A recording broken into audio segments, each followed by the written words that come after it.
All right, Kira, I think you're all set. Cool.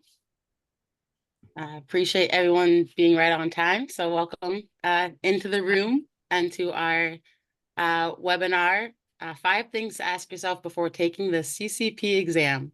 My name is Kira James. For those who don't know, I'm the chair of the webinar subcommittee, which is under the Education Committee, which I am vice chair of. We are excited to partner today with our certification committee to bring this really pointed and important information. Things you may have heard before, things you may have not heard before, all wrapped up really nicely with the folks that make all the decisions to get those questions answered as well. Please put your questions in the chat if you have them, or raise your hand. And if they are pertinent to what they're talking about, we can try to fit you in. But for now, just keep yourselves on mute. But I am really excited to introduce Molly Brown and Trevor Thomas from our certification committee to lead us off in today's webinar. Thank you all again for joining us and for participating in this awesome experience. Feel free to put those questions in the chat, but this will also be recorded to share with those whom you know are also thinking about the exam. So also, I want to remind you that the recording will be uploaded to our Learning Center. Hi, are you hungry? You want So thank you all very much. And yeah, I'll pitch it over to Molly. Thank you all. Awesome. Thanks, Kira. Thank you guys for joining us today. I'm very excited to be here. My name is Molly Brown. I am the vice chair of the certification committee, and I'm also the education director at the Dairy Farmers of Wisconsin.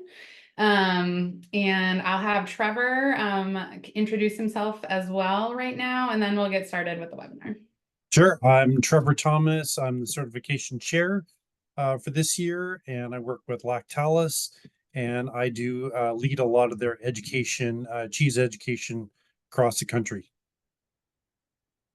Awesome. All right, so today we're going to talk about something that we don't talk about very often when it comes to the CCP exam, which is exam readiness. And this is something that can be difficult to determine. And all test takers have to sort of go through a self-reflective process to decide, is this the time? What, can I tackle this? So we are sort of, we wanted to bring this webinar to you guys to offer, I don't think there's going to be a ton of new information in here. If you guys have attended CCP informational webinars in the past, you'll probably hear some information repeated, but we think it's important to really look at this through the lens of self-assessment, because you all who are potentially taking the test are the ones who are going to be able to answer this question right here. This is a bonus question. I know we said only 5 things, but this is a sneaky number 6 question to kick us off here.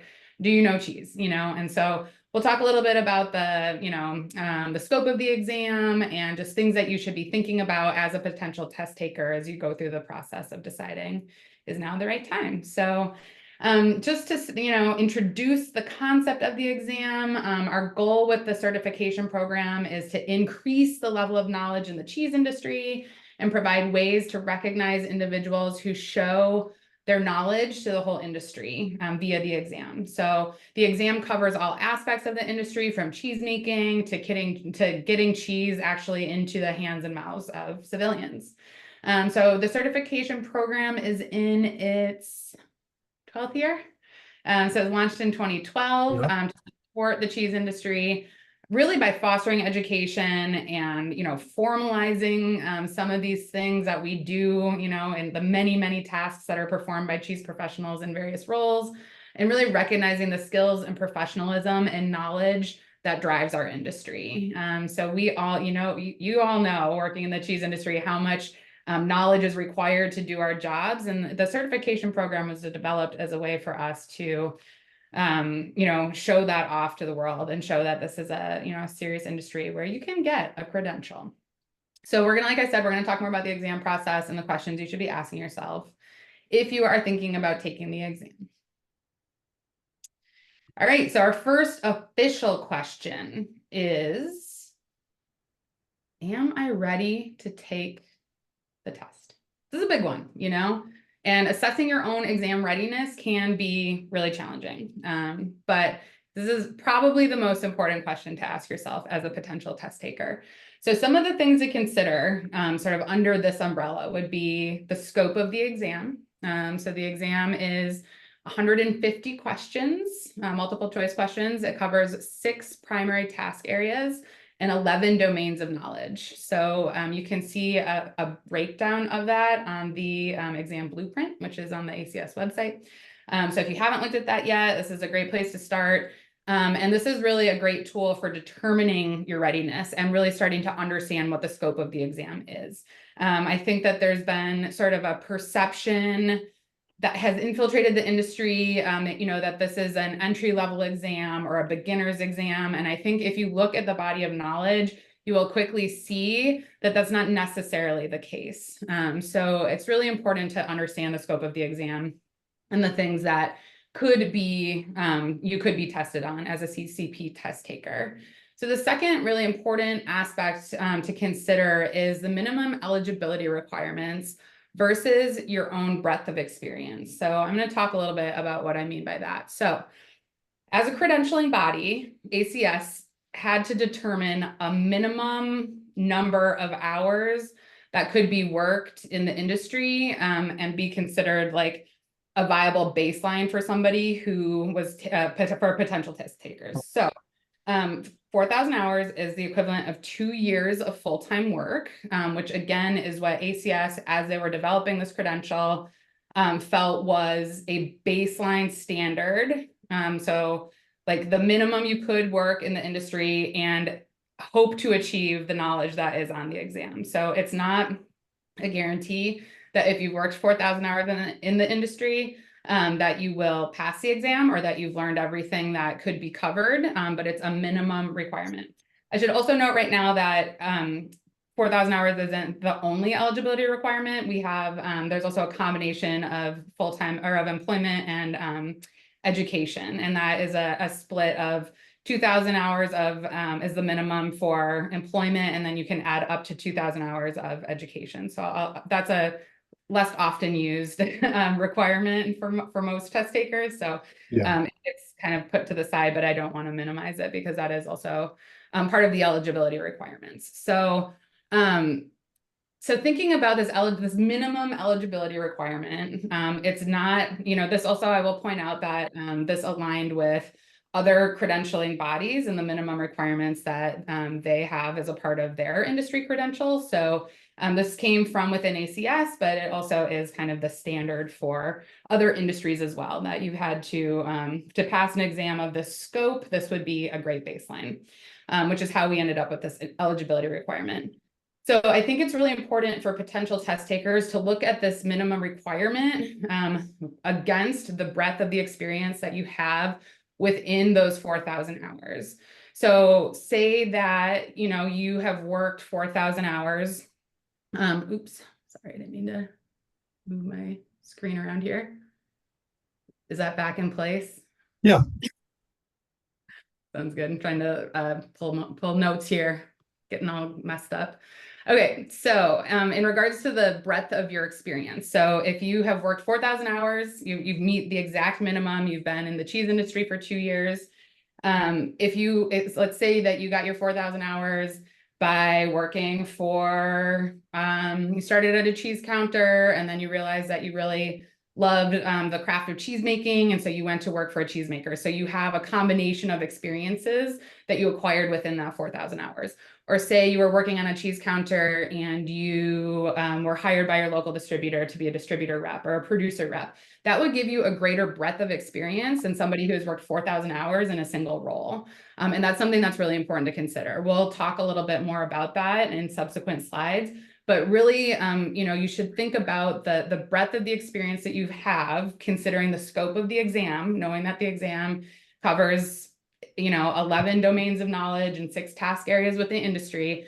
You want to start to think like, has my job experience prepared me for the scope of this exam? And maybe if you've had 2 or 3 jobs that add up to 4,000 hours in the cheese industry, then maybe the answer to that is yes. If you've only had 1 job that adds up to those 4,000 hours, you might be able to identify some areas of opportunity where you can stand to learn a lot before you take the exam. So I think that's my piece here. Oh, one thing I will offer is that Nathan Aldridge, who is a part of the certification committee and does a lot of work training CCP candidates, his baseline for assessing your own exam readiness, I think is really good and really helpful and much more succinct than what I've said here today. And that is, if you can look at the exam blueprint and feel familiarity with 75% of what's on the exam blueprint, you're probably in pretty good shape to take the test.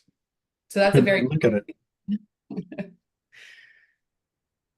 All right, Trevor, you want to tackle our next question here? Yeah. So what are my goals in taking the exam? And this is something that you kind of have to look at in the mirror and think, okay, like, why am I going to take on this exam? And what do I hope to learn from it? And what do I hope to, where do I think it's going to take me? Now everybody's goals differ, right? Some have like employers that after serving a certain amount of time working for that job, they want you to. There's distributors out there, there's retailers out there that really kind of challenge their employees that direction. But some other people, they might look and they might think, you know what, I want to do this for personal career advancement, or like maybe just to assess my own knowledge. Like I had been in the industry for years before I took this. And so, yeah, this was kind of like a validation thing for me. Like, I've learned a lot over the years, but do I know what it takes to become a certified cheese professional? And that's what I had to ask myself. So no matter like, depending on which of these scenarios you're in, you might have to approach that differently, right? So if you're with an employer that is requiring you to do it, they might have a study group of their own. They might have a study prep of choice. But if you're just kind of like on your own because you're like you just want to see if you've got the chops to do it, you might be on your own. So if you are trying to take it on your own, this is where you might want to like reach out to us or reach out to others that you know that are taking it and find yourself a study buddy. I did, and I found that it was very good. I was a cheese broker at the time that I was getting ready to take this exam, and I knew somebody that was a retailer. So I kind of helped them on one side of the industry, and they helped me on the retail side of it, just kind of brush up our skills. But bottom line, there is no prescribed path. Like the paths vary because it's all based on like what you've done and what you've experienced in your career. Okay, the one thing that we really should talk about is that this is a certification. This is not a certificate. A certificate program would be something where we give you the materials, you study them, and then when asked, you repeat the answers. This is not that type of exam. A certification is so much better because it really shows that you've been able to master this, the whole A to Z of this. So when you, like Molly said, when you look at that blueprint, you're like, yep, I know that, I know that, I know that. And I think that is probably one of the best ways.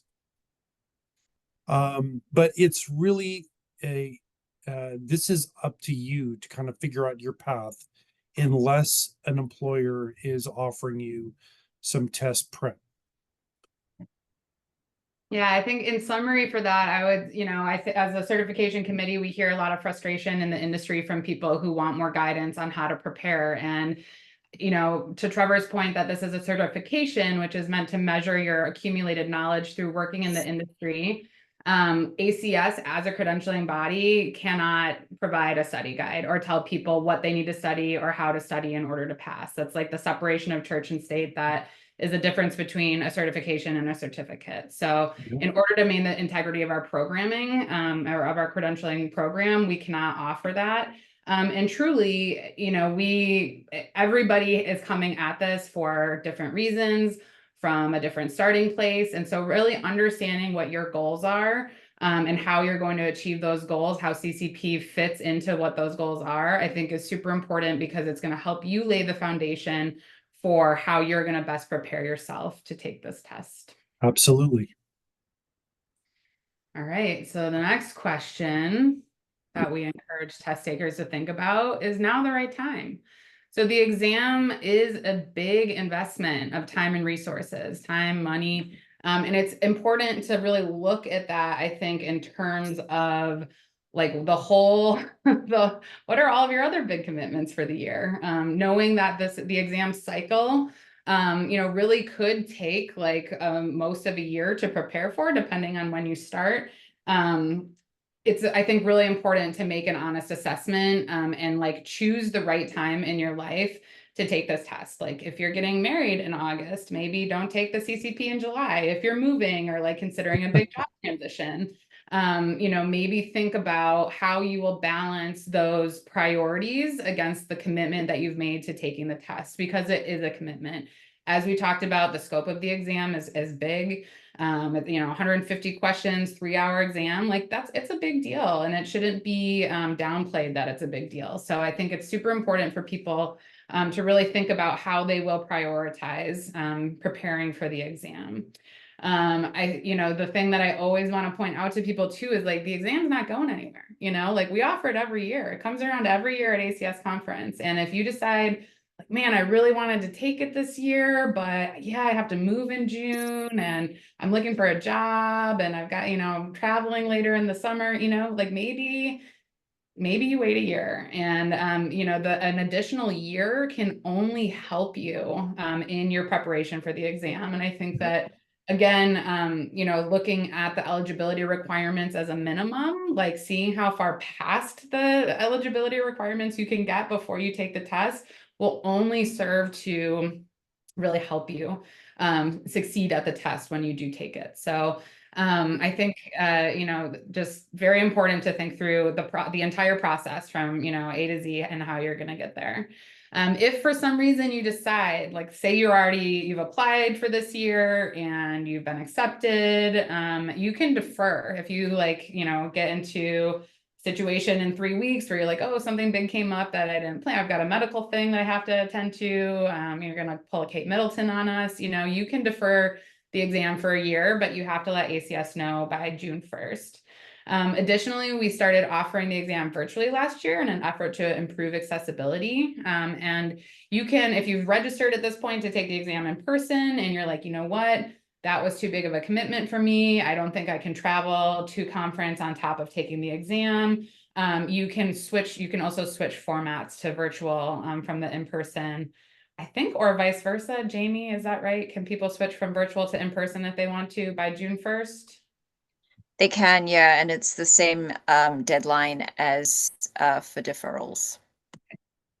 Awesome. So if you're asking yourself, is now the right time? And you come up with, if you decide the answer is no, that's fair. And there's options for you. All right, Trevor is going to tackle this. All right. So what are the gaps in my knowledge? That is another really important question that you kind of need to ask yourself. I had a career where I worked behind a cheese counter, and then I moved into a broker and then into a manufacturer. So I had different elements that I was able to draw from. But other people, if they were a cheesemonger and they only had counter experience, like how are you going to learn about the cheese making science? Like what's your path that you're going to take to do that? And vice versa, if you're a cheesemaker, like what are you going to do to learn about the import requirements of my distributor? You know, so you kind of have to challenge yourself in there. One thing that I did in preparation for this was I had already been taken the Serve Safe Managers course, and it was getting ready to lapse, and I felt, you know what, if I took that as part of my getting ready for the exam, and if I was able to pass that, then I would feel that I had a really good handle on the sanitation side of the exam. But this exam is based on a broad set of industry knowledge, and different career paths will result in different sets of like acquired knowledge. You're going to learn certain things like why you're on the job. And if you are a cheesemonger, like, are you the inquisitive type that is always asking about what's this label mean, or what's that do, or what's this ingredient mean? You know, you might do okay, but you should always try and challenge yourself and learn more of what you don't already know. When you're determining your own exam readiness, it's really good to make a study plan, to look at that exam blueprint like we talked about, which will break it down by the different domains, and it'll tell you like how many questions for each domain will be on the exam. So if math is like a weak area for you, and you look at how many questions are like kind of related to that, it might bring your stress level down a little bit. And like we were talking about different areas, if you're a cheesemaker and you probably have a pretty good idea of how inventory management works in your creamery, but you'd also have to consider that on a much larger scale, like on a distributor warehouse, or even at a grocery store in a retail environment. So those are the types you need to continually challenge yourself to learn what you don't know. When I was making my notes for studying, I was only taking notes on the things that I absolutely was struggling with to get into memory. And I that was really helpful. I didn't need 500 flashcards. I needed just the ones that I needed to zero in on. Yeah. So the good news, the thing about gaps in our knowledge, everybody's got them, right? I mean, I certainly can't say that I know everything that would be on the CCP test. I'm sure Trevor could not say that he knows everything that's on the CCP test. So we all have them, and they're great opportunities, to identify like, what do I still have to learn? Which I think for a lot of us is like what drives our passion and like fuels our curiosity in the cheese industry, is to learn the things that we don't know. So this is like a great exercise, and one of the like cool parts about taking the CCP is that you can really like think about what these gaps are, assess what it is that you still need to learn, what you still want to learn, and then you have something to really push yourself. You have like a big old motivation stick, to go out and get that information and learn new things in the industry, which, I think again is probably why a lot of us are here. And I love Trevor's suggestion to sort of look at the exam blueprint through like various points in the supply chain. And I always like to talk about that when I'm working with potential CCP test takers, because that's so important. It's like you see inventory management on there and you're like, oh yeah, cool, I know inventory management. Like I'm a cheesemonger, I do that all day. But do you also know how that works in a creamery? Do you also know how that works in distribution? Because it doesn't all mean that it doesn't just mean necessarily the thing that you know from doing your job. Inventory management is like a vast practice that affects all points of the supply chain. So really think through those topics kind of through those various lenses, and I think you'll be in a good spot.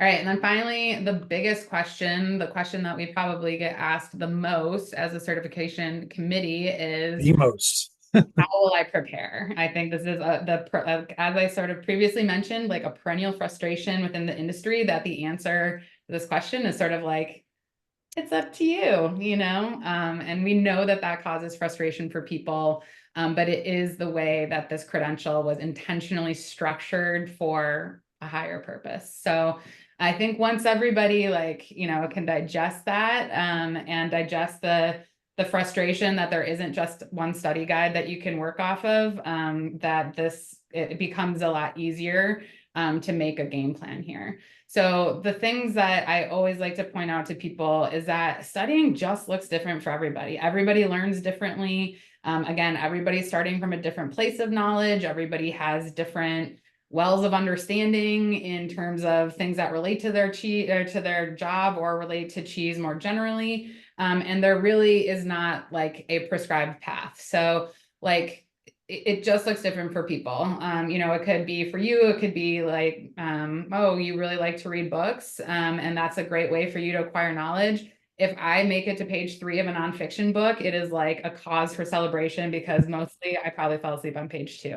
Wish I could do it. I just can't do it. So for me, reading is out. That's not going to be a helpful tool for me to prepare for anything. So it's really important to understand the ways that you learn best and the things that you need to learn. So you could, if you're not a big book reader, you could interview people in different roles. You could, like Trevor did, you could go spend time in a facility that's in a part of the supply chain that you're not. You know, if you're a cheesemonger, see if you can go visit a creamery and see cheese be made. If you're a cheesemaker, see if you can go hang out with your distributor in their warehouse for a day or get a tour.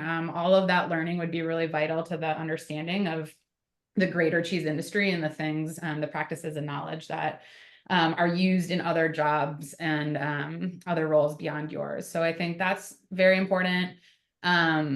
You know, a lot of people like to make flashcards. I think that's great. You know, whatever tools you have within you in terms of your own learning modalities, important to know what those are and important to apply that to CCP study. I personally do best when I have like accountability. I'm like definitely very motivated by like the shame factor if somebody's like, did you study today? And I'll be like, no, oh my God. Okay, now I have to go. So for me, having an accountability buddy, having a study group, anything like that is going to definitely be a big personal motivator for me. And those things are out there. People are forming them. There are some like official study groups that you can join. You can always put one together. In the past, ACS has helped coordinate like regional study groups amongst people who are kind of all in one area. And that can be a great resource to kind of take some leadership and form a study group in your area if there's not one already going. And then just some call outs here, you know, keep in mind that the blueprint and the body of knowledge, we said this before, they are not study guides. They are meant to help you understand the scope of the exam, but they are not study guides. So please do not use them like they're study guides, especially if you open the body of knowledge and you try to use that as a study guide, your brain will probably melt. Rightfully so. It should melt when it looks at that. It's a lot of information in there. I always like to remind people that ACS does not validate any study materials. So use your own discretion with anything that you find on the internet. So some very well-meaning previous test takers have created practice tests, have created flashcards and other study tools that tend to float around in ACS prep circles. But please just keep in mind that as you're using those, that they're not vetted by the organization and maybe not by anybody. It could, you know, they could have been made 12 years ago. There's nothing that's keeping them current with the, you know, today's exam. So I'm not saying don't use them, but like use your best judgment, use your own discretion in terms of their validity and the information that they contain. And while ACS doesn't offer any formal exam prep resources, ACS is full of incredible education resources. And I think that also gets looked over sometimes in the conversation around the CCP exam. It's not that we don't offer, as an organization, any education. We offer a lot of education, much of which is applicable to taking the CCP, but it is not constructed within a framework of this is the education you need to pass the test. So I want to call out some of those resources. And I know Corey's gonna drop some links into the chat as I go. So looks like she's linked to the certification handbook here. That's a place where you can find kind of all the information you want about the exam. That's where you'll find the exam blueprint and lots of info about how to prepare and the eligibility requirements and sort of everything that you need to know is gonna be there. She also linked to the American Cheese Society, the resources page of the website, and that has a lot of stuff in it. So there you'll find the resource library, which is where this webinar will eventually be housed. And there are also previous webinars that you can access. I believe there's like a recommended reading list in that resources page, but definitely some great things to kind of noodle around and just kind of look through as you're preparing. Other things that the ACS offers, there's the lexicon, which is of course widely used for the taste test, but certainly would be worth a browse for any CCP test taker as well. You're going to definitely learn a lot from reading the lexicon. And there's also the Safe Cheese Making Hub. So some good resources in there. We really want to uplift the educational resources that are a part of ACS and really, guide people to considering those as part of their exam prep strategy as well, because they are out there and they are good. Hey, Molly, just a couple things that I thought of is if you look on the ACS website, you might see a list of books, cheese books that are out there. And that list can be like really overwhelming. It doesn't mean that you need to read every one of those books. It means that some of the questions were use those books as source materials. If you don't know what books to read or are recommended, you can ask somebody who's taken the exam before, like, hey, did you read any, is there any certain book you read out there and why did you like it versus some other book out there? One last thing that I'll leave you with is please, when taking this exam, please remember that this is a cheese professional exam. This is not a cheesemonger exam or a cheese cutter exam or a cheese maker exam. It's meant to go from A to Z. So when studying this and going through all these prep materials, keep in mind, like, as a cheese professional, like, what do I need to know? Like, is what I'm about to read, is this kind of trivial? Is it a nice to know or is it a need to know? And focus on the need to knows, because that is what our exam is focusing in on, is what a cheese professional would need to know. Yeah. And one final thing I want to mention in terms of preparation, we've talked a lot about how to like prepare to pass the test, but there's another aspect here, and it goes back to this, that the exam is a big investment of time and money. And one of the ways that you can prepare yourself to take the exam to lessen some of that financial burden, there are many scholarships out there that will help lighten the load for test takers. So I think Corey was going to drop it in the link. I think that the scholarship deadline, I want to say, is in the first week of April 2nd. Yeah, the second. So you have a couple weeks left to apply for a scholarship this year if you're thinking about taking it this year and are wanting to take that step towards exam prep. I think that's great. And next year, for anybody who's considering taking this in the future, just know that there are scholarship opportunities out there that can support test takers as well. And I think that wraps up our formal content. And we would love to answer any questions or revisit any of this, anything that you guys have in terms of like exam logistics. I know we didn't go as deep into that as we have on previous webinars because there is already a lot of published information about that out there, but happy to answer any questions or cover off on anything else if it's needed or desired.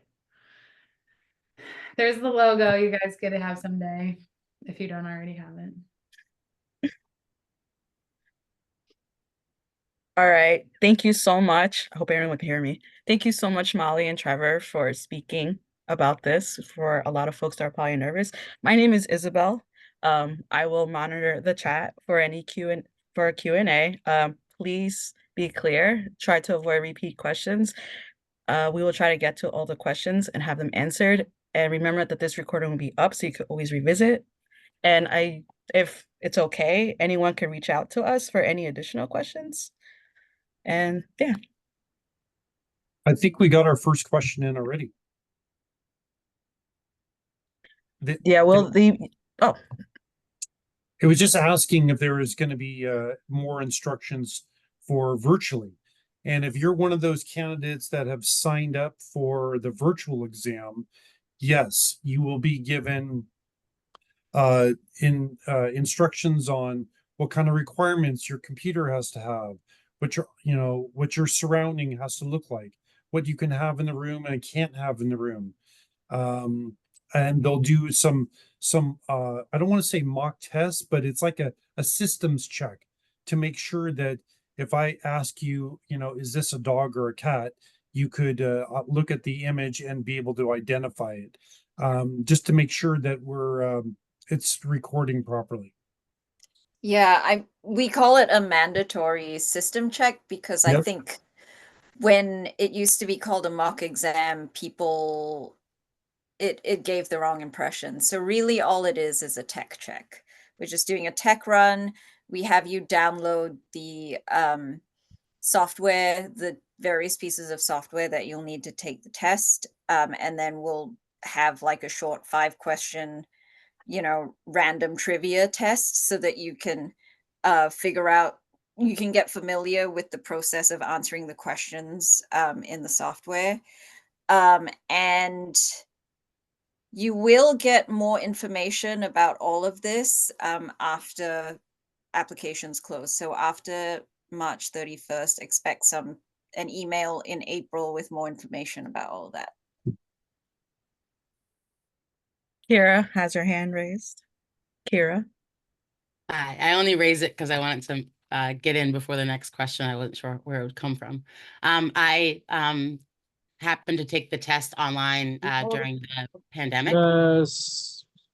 So just wanted to give my feedback and also just comment on Trevor made some really good points about the why behind it, and taking it during the pandemic. And my why was very much combined and very reinforced. So I'm glad I answered that question for myself before taking the exam. Good. But it was definitely to prove myself, having been in the industry for quite some time, almost a decade at that point. For me, taking the test, paying for it, not having any way to pay for it and really wanting to have earned it. I had started my own business and I wanted it to be more credible. I wanted people to take me more seriously when I was emailing and pitching and offering up my intelligence and my services to them.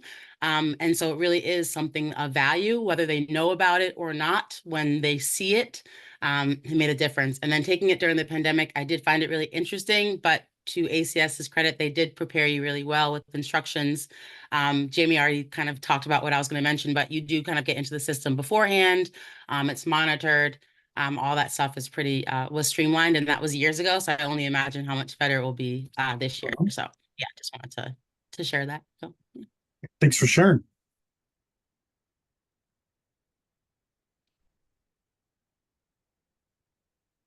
All right, I guess I'll share my experience. I originally was not going to take the exam at 2022, but it's like it goes back to the whole like, do you feel ready to do this? And then I had like an instant like ping that just went, do it. So as was mentioned before, everyone prepares for the exam differently. And I went extremely old school. I just read a bunch of books. And that worked out for me because I've always been a lover of books for as long as I can remember. And I looked over the exam blueprint. It's not a study guide, but it is a good starting point to see where you fall short on. And just remember that you are a cheese professional. Don't doubt that there is knowledge you already have and trust that you have that.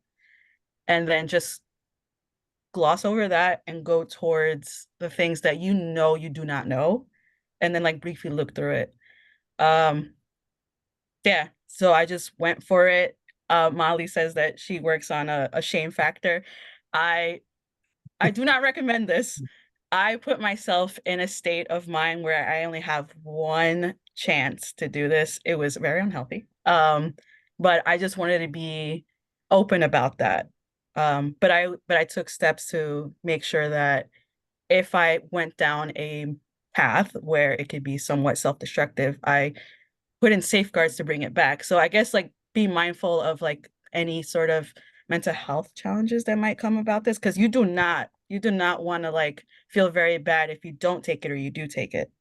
So I feel like that's important to mention. Take care of yourself. That is a good point, Isabel. Yeah, it's just cheese, At the end of the day, it's just cheese. It's not worth It'll it. be there. Yeah, it's just cheese. We have another question. How long after the test closes will final results be distributed? Additionally, will we know questions we got incorrect after the test is complete?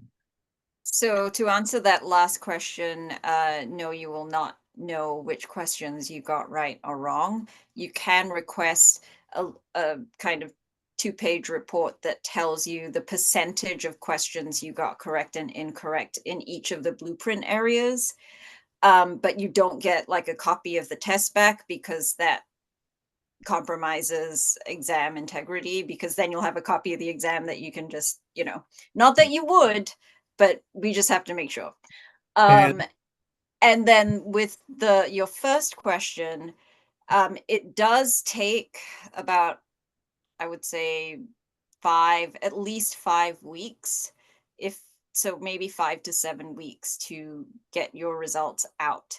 And the reason for that is because there is a really long process to arriving at the passing score and then tallying it all up and then sending all the communications out. So what happens after the exam is that we scan all of the Scantron sheets just so we have virtual copies in case something goes wrong with the physical. We FedEx all of that stuff off to Scantron. Scantron scans it in, and that usually takes them a while, sends it back to us, raw data. What I do is then go through the whole spreadsheet to see if there are any inconsistencies between what's on the spreadsheet and what is on the scans that we have. Say, like, if the reader picked up two bubbles, and I'm like, well, that's wrong. So then I'll go back to your scan and look at that question and say, like, oh, actually they picked that one, and so then I'll correct it. And then once that spreadsheet is clean and good to our satisfaction, I will send that data off to our psychometrician, Tina. Tina is a test professional. We work with her throughout the year to create the exam and then to score it afterwards. So she does her various statistical things to that spreadsheet. And then we reconvene again and we bring together another group of cheese professionals to to basically have 2 to 3 meetings where we discuss the passing score and we discuss what's fair. We also look at statistics about singular questions themselves. So if, say, there is a question that a lot of the high scorers did really poorly on, then we'll take a look at that question as a group of cheese professionals and say, okay, is that question ambiguous? Maybe it is ambiguous, in which case we will score 2 options correct so that it's fair. So that's why it takes a while. And as you know, like, it takes a while to get everybody available on the same day to meet 3 times. It is a process, then it goes back to Tina. Tina does more calculations.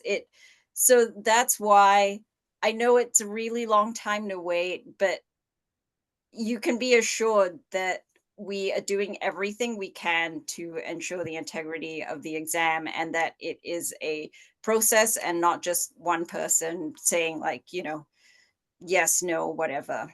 So that was my very long answer. Thank you, JB. We have another question.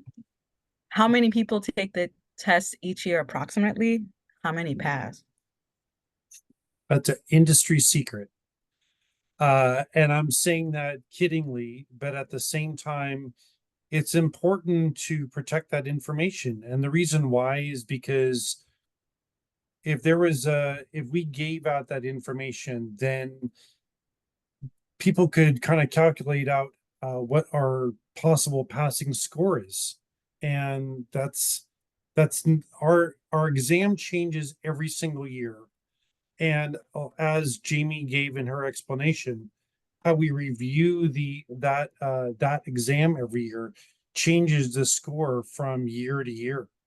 And so we just don't give out that information.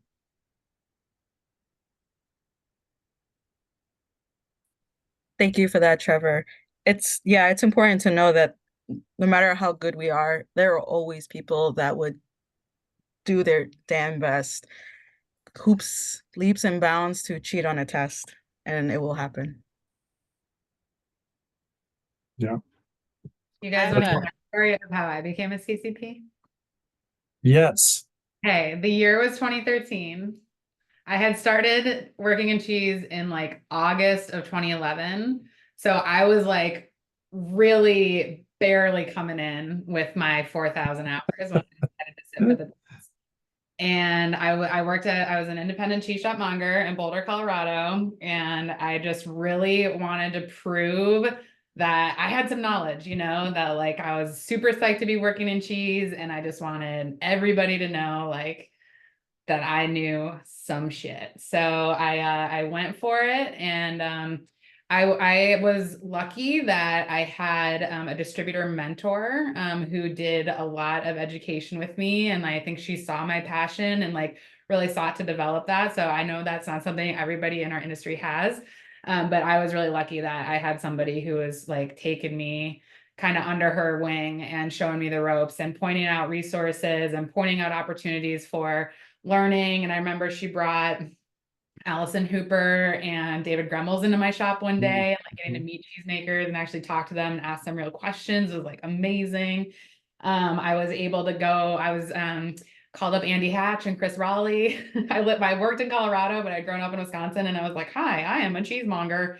And I would like to come see your cheese be made. And they were like, okay, kid, come on over. So my mom and I packed up and we went and saw cheese being made at Raleigh and at Uplands, I think in my first year on the job. So I had like actually set foot in a creamery. And that is how I prepared to take the CCP exam. It was really just through like getting out and networking. And like I said, book learning is not really my thing. So I did not learn. I broke my brain trying to read American farmstead cheese making, and I was not successful. And it still gives me a little shiver when I see it on my bookcase. I'm like, ooh, all of this is just for show. I don't read those books.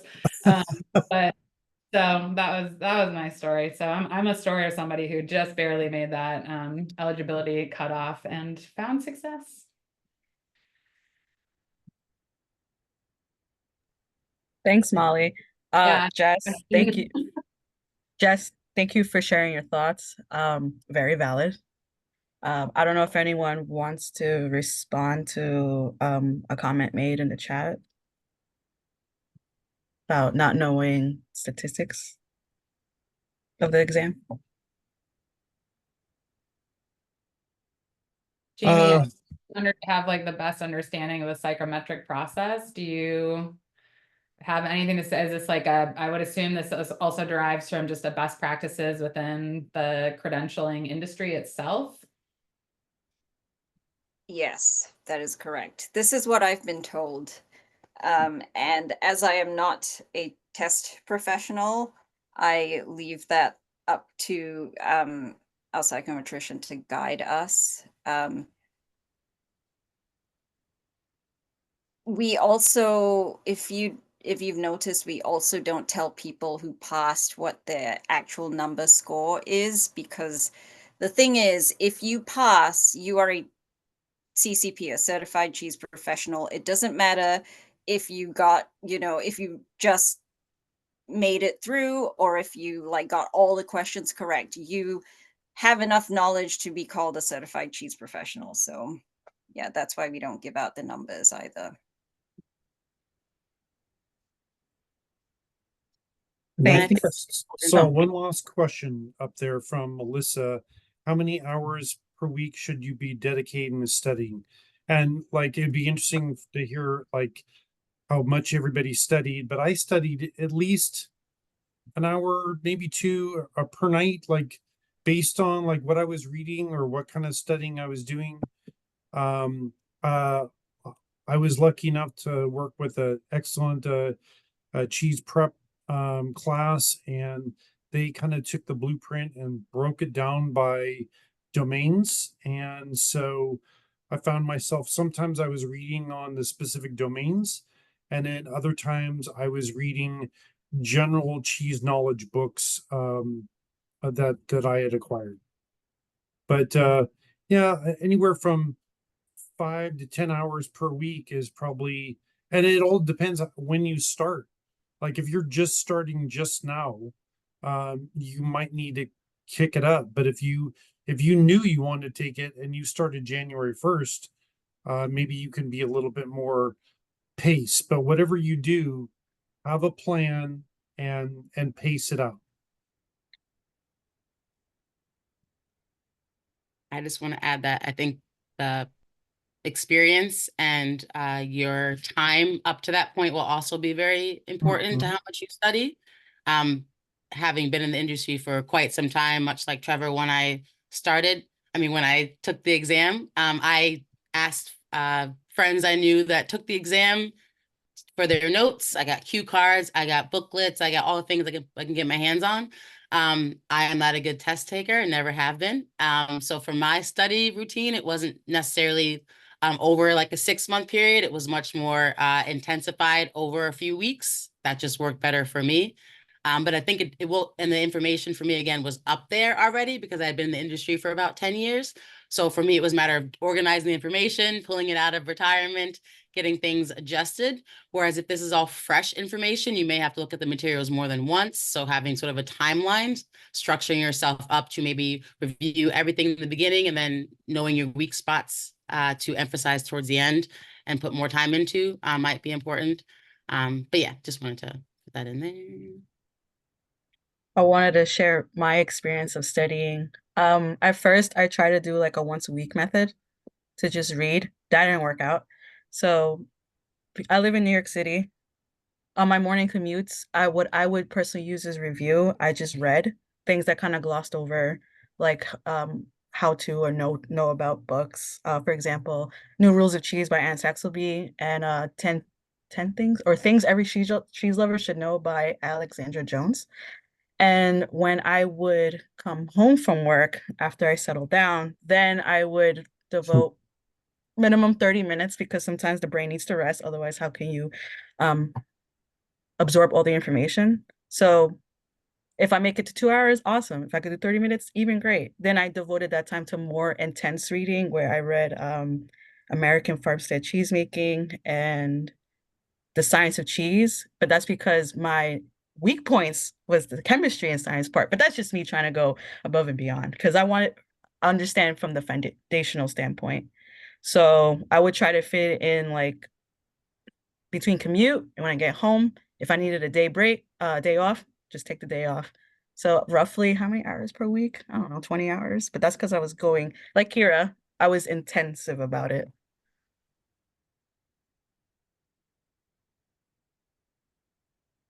Well, I put a question in the chat for attendees. I'm always curious to know what resources people are using for test taking this year. So if you've already found some and you've already started and you're using any, feel free to pop those into the chat.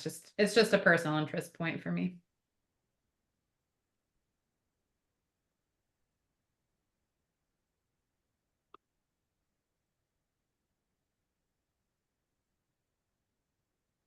Also, just want to say that if you have any frustrations or criticisms of any part of the certification program, we do want to hear from you. And the way to do that is to write down in an email what you don't like and why, and send it to me. Because if I have it written down in an email, I can bring it to the cert committee for discussion. And then we can even take that to the powers that be, aka the board. And your change might actually happen. But the way to do that is to send us an email saying what you're unhappy with and why, and we'll take it from there. So we are listening. Yeah, we made one really important update to the exam application requirements this year based on essentially like industry feedback, user feedback, which was we had a high school diploma or GED equivalent requirement as part of our minimum eligibility requirements. And we actually removed that requirement this year based on industry feedback. So we definitely are listening, change is possible. But we got to hear it from you guys in an email to Jamie. Thank you, Jamie, for sharing that with the room, and it's recorded too, so future people may also hear it and get back to you. So thank you for opening that door up to everyone on behalf of the committee. So. There's some really great resources being listed in here in the chat. So for anybody who's looking for a starting point, chat's got some really great references in here worth checking out. ChooseScience.org. Oh, yesterday was Pat's birthday. I'm wearing his special necklace today in honor. I had lost it for like a year and then I found it last night and I was like, ah, he's right here. I have a weird kind of specific question. I guess my concern is like, are questions designed to be ambiguous or throw you off? Like, I feel like I've looked at some practice questions and it feels like maybe I'm looking at the wrong resources, but they're like about international cheeses that might not be so well known, or things that are 1 or 2 degrees off, and it's like, if I get 164 confused with 165, is that going to be it? I don't know. For that specific example, yes. If Okay. you get the wrong temperature for pasteurization, it's just straight up wrong. There's no shades of gray on that one. I guess I would say like the test is not like intentionally designed to be like, gotcha, you know, but part of constructing like a good test question is having answers, having the answer hidden amongst other things that could be reasonably, that's are like, I don't know, how would you explain that? Like they're the same I depth guess my question, level of answer, you know what I mean? So, and that's part of just as like the psychometrics of like of testing language and like how exams are constructed. So I do think it's very, you know, it's something that can give people an advantage in exam taking, is if you understand the language of exams and you understand how exams are put together. And, you know, you'll hear people say like, I'm just not a good test taker. And I think that is definitely an important thing to reconcile if you fall into that camp of people. Like Kira, who just raised her hand. I guess my Yeah, I question- mean, The one Sorry, thing go about ahead. the one thing about the international cheeses is we want whatever cheese is mentioned. If there's a specific question about a cheese, we want to make sure that that cheese is pretty much available across the country. That we don't want to be talking about some obscure cheese that can only be found in one little corner of the US, and the majority of the rest of the US hasn't seen it or may not know about it. So that's the reason why some of the European cheeses are in there.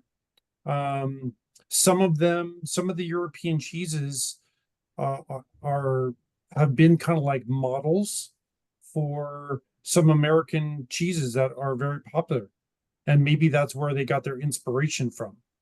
So it's good to know, like, you know, the comparison of the European classic and then the American version of it. If that helps answer. Another thing that we think about when we decide if a cheese should be on the exam or not is, if it isn't widely available everywhere, is it at least well known enough that people should know of it? So even if you can't get it in your local area, you know, there's name recognition. Right. Did that answer your question? I might have phrased it wrong. I'm trying to think of a better way to phrase my question. I think it's more like in practice versus on a paper. So like as a cheese maker, we pasteurize at a higher temperature occasionally. So it's like I get those things confused because I occasionally am out of like, but that's a personal question. So that's maybe something I'm struggling with. Yeah. So with that specific example, we wouldn't say, what temperature do you pasteurize at? We would say, according to blah, blah, FDA regulation, in which case, yeah, you got to know what the actual number is, you know, so because it's the law. So yeah. The question, Yeah. like, that's a great example of the specificity with which the questions are constructed. Like the question would not, it would be a bad question if it was phrased, at what temperature do you pasteurize milk? Like that would be a very terrible test question, you know, but all the questions on the exam go through this process so that they don't end up on the exam in that condition, so that by the time it gets to the exam, it will be incredibly specific and say, according to I think it's one of the test questions we use in other versions of this webinar, like according to the PMO, the, minimum requirements for HST pasteurization or HTST pasteurization is blah, blah, blah. So we really try to, well, we for sure, every question on the exam has that level of specificity to it. Yeah, so I feel like I'm boring everybody, but every question on the exam has also gone through a rigorous vetting process. So we have a subcommittee of about 10 people who write, so they're the question subcommittee, and we meet once every 2 weeks throughout the year, and any questions that get submitted to us by other committee members or other cheese professionals, we look at, and we subject it to that same level of criticism. Like, is the way this question is asked ambiguous? Okay, let's word it like this instead. Let's word it like that. Are these multiple choice options, are they deliberately confusing, or like, do we have two different units of measurement? And we'll kind of, so it is a long process, and the questions also get vetted another time before we put the actual exam together. So rest assured that questions are looked at many, many times by many people to make sure that there's nothing ambiguous about how questions are asked. Does that answer your question? We're not going to disconnect this webinar until it does. It is answered. Thank you. We have one more question if there's time to answer it. Is there a way to connect people who have been accepted for the CCP exam this year so that we have the potential ability to form small study groups to exchange resources and help each other? Thank you for that. So we do not. If we did connect people with each other to form study groups, that was before I joined ACS, so I don't really know anything about that. We have helped people doing the CCSE to get connected with other people in the area so they can do, like, sensory studying together.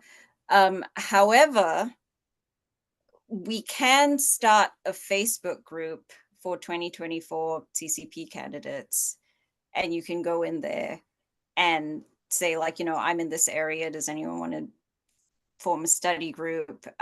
Because also there might be privacy issues, and also the number of people who take the CCSE versus the CCP is very different, and which means the amount of legwork required is different. So I would say a Facebook group would probably be the best way to find somebody in your area. So I can look into the possibility of ACS hosting that Facebook group, but then it would kind of be on everybody else to go in there and say that they're looking for study buddies. Yeah, I definitely do think this is something that ACS has done in the past. And I think that, like Jamie mentioned, it's definitely worth a check-in on the privacy issues. But other than that, if somebody's not on Facebook and wants to be connected, I would think just a simple email, to Jamie would help get you on the right path for that as well.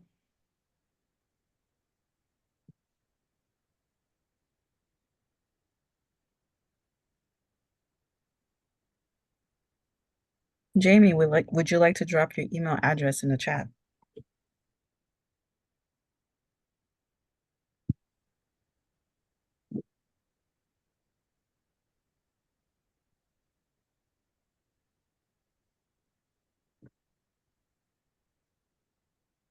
So I think that sounds like we've about wrapped up. I'm gonna probably tomorrow morning we'll get the recording up on the ACS Learning Center. And then Izzy and Kira, is there anything, or Molly, Trevor, any last things you all want to say before we end the call? No, just thanks for joining us today. Molly, thanks for all your hard work on this. And thanks to the Education Committee for helping us broadcast this today. Yes, I echo all of those sentiments. And I also just want to point out that none of this information was designed to scare you into not taking the test. Right. Don't offer that. I know it's like, think about it really deeply and, self-assess and scope and breadth and, but these are just all things that will help you on your journey. It is a big investment. We know people are making a huge commitment when they sign up to take the CCP exam. It's one we want you to feel like is a valuable process for you. And we think that these tools will help you gain that value from the process. So that's why we did it. We're not trying to scare anybody. We hope to see you all at this year's CCP or one in the future. Cool. And yes, thank you, everyone. Thank you so much, Trevor and Molly, for being here, and for Izzy and Jamie as well for joining us. That's it for us. Until Welcome. next time. Thanks, Thank guys. you. Bye-bye.